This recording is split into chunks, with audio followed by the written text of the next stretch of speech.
நம்ம எதனாச்சும் ப்ராடக்ட் வாங்கினோம்னா அதில் அவங்களோட லோகோ வந்து மென்ஷன் பண்ணியிருப்பாங்க. அதே போல தாங்க 2000 வருஷத்துக்கு முன்னாடி நம்ம ஆண்டவராக இயேசு கிறிஸ்து நமக்குள்ள அவரோட லோகோ வந்து பதிச்சிருக்காரு.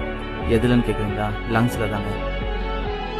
ரீசெண்டாக விஞ்ஞானிங்க வந்து மனுஷனோட லங்ஸை வந்து ரெக்கார்ட் பண்ணியிருக்காங்க. அதில் வந்து சவுண்ட் கேளுங்க.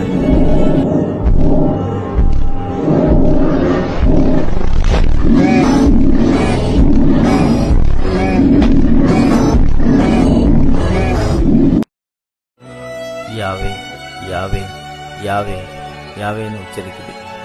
ஒவ்வொரு மூச்சிலும் உண்மையான கடவுளின் பெயரை கவனிக்கும் விஞ்ஞானிகள் நமது மூச்சு கடவுளின் பெயரை உச்சரிக்கிறது. பைபிள் சொல்லுது, பைபிள்ல வசனம் இருக்கு, தேவனாகிய கர்த்தர் மனுஷனை பூமியின் மண்ணிலே உருவாக்கி சுவாசத்தை அவன் நாசில ஊதினார், மனுஷன் ஜீவத்துவமானான்.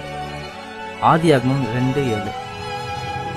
நீதிமொழியிலும் இருக்கு 20:27. மனுஷனோட ஆவி கர்த்தர் தந்த தீபமா இருக்கிறது, அது உள்ளத்தில் உள்ளவைகள் எல்லாம் ஆராய்ந்து பார்க்கும். உயிர் இருக்கும்போது ஆண்டவர் யாரும் நினைக்க தெரியல, அந்த உயிர் பிரியும் போது தன்னை படைச்ச ஆண்டவர் கிட்ட அது திரும்புது.